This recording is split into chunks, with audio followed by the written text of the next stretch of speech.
இந்த கொஸ்டின் என்னன்னா, ஒரு விளக்கானது 100 வாட் 200 வோல்ட். சரியா? அந்த விளக்கோட எது என்ன ஸ்பெசிபிகேஷன் என்ன? 100 வாட் 200 வோல்ட். அந்த விளக்க வந்து 160 வோல்ட், சரியா?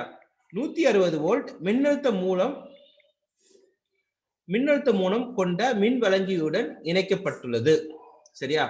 மின்னழுத்த மூலம் கொண்ட மின் வழங்கியுடன் என்ன பண்ணிருக்குது? இணைக்கப்பட்டுள்ளது. சரி. இப்போ என்ன கேக்குறாங்க? அதில் செலவழிக்கப்பட்ட திறன் அளவானது என்ன அப்படின்னு சொல்லிட்டு கேக்குறாங்க. அதில் செலவழிக்கப்பட்ட திறன் அளவானது என்னன்னு கேக்குறாங்க. அதாவது பல்ப், அந்த பல்ப் என்ன 100 what 200 volt. It is connected to a, சரியா? It is connected to 160 volt power supply. So the power consumption would be என்னன்னு கேட்டிருக்காங்க. ஸோ பல்ப் வந்து பாத்தீங்கன்னா பல்போட பவர் கெப்பாசிட்டி வந்து பாத்தீங்கன்னா 100 வாட். அதாவது அந்த பல்புக்குன்னு இருக்கக்கூடிய திறன் 100 வாட் இருந்தா அது வந்து பாத்தீங்கன்னா எரியும். 100 வாட் பல்பு, சரியா?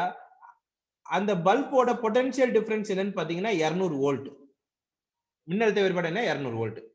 சரி, இப்போ நமக்கு தெரியும் நான் எதோட கனெக்ட் பண்ணிருக்கேன் அப்படின்னு பாத்தீங்கன்னா, நான் சப்ளை பண்ணிருக்கிறது வந்து பாத்தீங்கன்னா நம்ம கொடுக்குற பொட்டன்ஷியல் டிஃபரன்ஸ் என்னன்னு பாத்தீங்கன்னா சப்ளை என்னன்னா 160 வோல்ட்.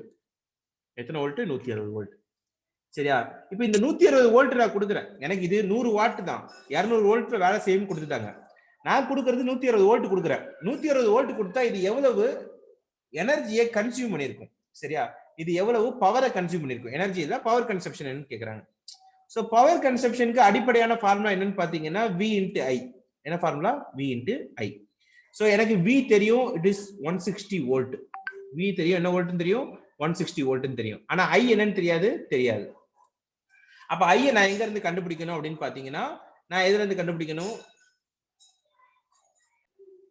சோ இந்த 160 வோல்ட் தான் எனக்கு உள்ள வருது. இந்த 160 வோல்ட்டுக்கு நான் என்ன ஐன்னு கண்டுபிடிக்கணும். சரியா? இங்க இருக்கக்கூடிய நான் பவரை யூஸ் பண்ணி என்ன கண்டுபிடிக்க கூடாது? ஐயை கண்டுபிடிக்க கூடாது. நல்லா கவனிங்க. ஒரு பல்ப் கொடுத்துருக்காங்க. சோ இதான் அந்த பல்ப்னு வச்சுக்கோங்க. இதான் பல்ப்னு வச்சுக்கோங்க. சோ இதுக்குள்ள வந்து பாத்தீங்கன்னா ஒரு ஃபிலமெண்ட் இருக்கும். இந்த ஃபிலமெண்ட்டுக்கு தான் நீங்க என்ன பண்ணுவீங்க அப்படின்னா கரண்ட்டை கொடுப்பீங்க, மின்னோட்டத்தை உள்ள செலுத்துவீங்க. அப்ப இந்த ஃபிலமெண்ட் எப்படி எரியுது அப்படின்னு பாத்தீங்கன்னா, இந்த உள்ள இருக்கக்கூடிய அந்த பொருள் வந்து எப்படி எரியுது அப்படின்னு சொல்லிட்டு பாத்தீங்கன்னா, நீங்க கொடுக்குற மின்னோட்டத்தை வச்சுக்கிட்டு வரக்கூடிய மின் ஆற்றலை முழுக்க வந்து பாத்தோம்னா வெப்ப ஆற்றலா மாத்தும். அந்த வெப்ப ஆற்றல் முழுக்க என்னவா மாறும் அப்படின்னு பாத்தீங்கன்னா ஒளி ஆற்றலா மாறி லைட் கிடைக்கும். சோ நம்ம கொடுக்கக்கூடிய பவர் வந்து பாத்தீங்கன்னா, நான் கொடுக்கக்கூடிய கரண்ட் முழுக்க என்ன ஆற்றலா மாறும்னா வெப்ப ஆற்றலா மாறும். அதுக்கு தேவைப்படக்கூடியது என்னன்னா, இந்த பல்புன்னு கொடுத்துருக்காங்கன்னா இந்த பல்பு கூடவே சேர்ந்து வர்றது என்ன? இந்த பல்போட ரெசிஸ்டன்ஸ், இந்த பல்போட மின்தடை என்ன அப்படிங்கறது தெரிஞ்சிருக்கணும். இந்த பல்போட மின்தடை என்னன்னு தெரிஞ்சீங்கன்னா மட்டும்தான் இந்த பல்பு எவ்வளவு ஆற்றலை உறிஞ்சும் அப்படிங்கறத கண்டுபிடிக்க முடியும். அப்ப இந்த மின்தடையை கண்டுபிடிக்கிறதுக்கு நமக்கு இந்த ரெண்டு பேர் இருக்காங்க. சோ எனக்கு தெரியும் P is equal to V into I ன்னு தெரியும். அண்ட் Vக்கு பதிலா எனக்கு V தெரியுங்க, I தான் தெரியாது. I is equal to என்ன போட்டுக்கிறேன் அப்படின்னு பாத்தீங்கன்னா V by R ன்னு போட்டுக்கிறேன். ஏன்னா V is equal to IR இல்லையா? V is equal to IR. அப்ப I equal to என்னன்னா V by R. அப்ப ஜெனரலா P is equal to என்ன ஃபார்முலா அப்படின்னு பாத்தீங்கன்னா V square by R. அப்ப R is equal to V square by P. V square அப்படிங்கிறது 200 வோல்ட், 200 into 200 by P அப்படிங்கிறது 100 வாட். சோ கேன்சல் பண்ணீங்க அப்படின்னா 400 ஓம்.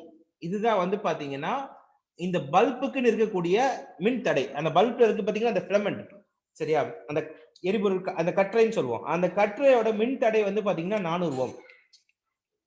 இதுதான் நீங்க கண்டுபிடிக்கணும். அப்ப அவங்க என்ன சொல்றாங்க? 100 வாட் அப்படிங்கிறது எப்போ 200 வோல்ட் நீங்க மின்னழுத்த வேறுபாடு கொடுத்தீங்க அப்படின்னா இது 100 வாட்டை கன்சியூம் பண்ணும். சரியா? 100 வாட் அப்படிங்கிற அளவு கன்சியூம் பண்ணும். அப்போ அதோட ரெசிஸ்டன்ஸ் என்ன? 400 ஓம். இப்போ இந்த ரெசிஸ்டன்ஸை கண்டுபிடிச்சாச்சு. அப்ப நேரா நம்ம என்ன கண்டுபிடிக்கணும்? பவர் சப்ளை என்னன்னு தெரியணும். பவர் சப்ளை என்னன்னு தெரியணும். சோ எய்தர் நீங்க V into I ன்னு போய்க்கலாம், இல்ல முன்னாடியே பார்த்த மாதிரி V square by R ன்னு போய்க்கலாம். V square by R ன்னு போட்டீங்கன்னா V square என்ன? 160 வோல்ட். அப்ப 160 into 160. R என்ன? 400 ஓம். அப்ப 1 2 1 2 இங்க 4. சோ 4 16 சார் 64 ஓம். இல்ல நான் V into I எனக்கு இதுல போகக்கூடிய கரண்ட் தெரியணும் அப்படின்னா இந்த I தெரியணும். I தெரியறதுக்கு நீங்க என்ன பண்ணணும்? V by R போடணும். V என்ன? 160, R என்ன? 400 ஓம். சோ கேன்சல் பண்ணீங்கன்னா 16 by 40 so which is 0.4 ampere. இது என்ன, பல்புக்கு உள்ள போகக்கூடிய மின்னோட்டம். இந்த மின்னழுத்த வேறுபாடை கொடுத்தீங்கன்னா இந்த மின்னோட்டம் உள்ள போகுது. ஸோ நீங்க 160 இன்ட்டு 0.4ன்னு மல்டிப்ளை பண்ணிக்கலாம். இங்க மல்டிப்ளை பண்ற மாதிரி இருந்துச்சுன்னா 160 இன்ட்டு 0.4ன்னு மல்டிப்ளை பண்ணிக்கலாம். அப்பவும் உங்களுக்கு என்ன கிடைச்சிரும், சரி 64 வாட், 64 வாட் அது கிடைச்சிரும். இல்ல அப்படின்னா ஸ்ட்ரைட்டா நீங்க v²/r போட்டுக்கலாம். அப்போ இந்த 100 வாட் 200 வோல்ட் அப்படிங்கிறது இந்த பல்போட ஸ்பெசிபிகேஷன். இந்த பல்போட ஸ்பெசிபிகேஷனை வச்சுக்கிட்டு பல்புக்கான மின்தடை என்ன அப்படிங்கறத நீங்க முதல்ல கண்டுபிடிச்சுக்கணும். இந்த பல்புக்கு இவ்வளவுதான்ப்பா மின்தடை 400 ஓம் அப்படிங்கிற மின்தடை. இந்த மின்தடையை வச்சுக்கிட்டு நான் 160 வோல்ட் நான் உள்ள கொடுக்குறேன்னா எவ்வளவு ஆற்றல் கன்சியூம் ஆகும், எவ்வளவு திறன் வந்து கன்சியூம் ஆகும், பவர் கன்சியூம் ஆகும் அப்படிங்கிறத கண்டுபிடிக்கணும். ஸோ இதான் இந்த கேள்விக்கான பதில்.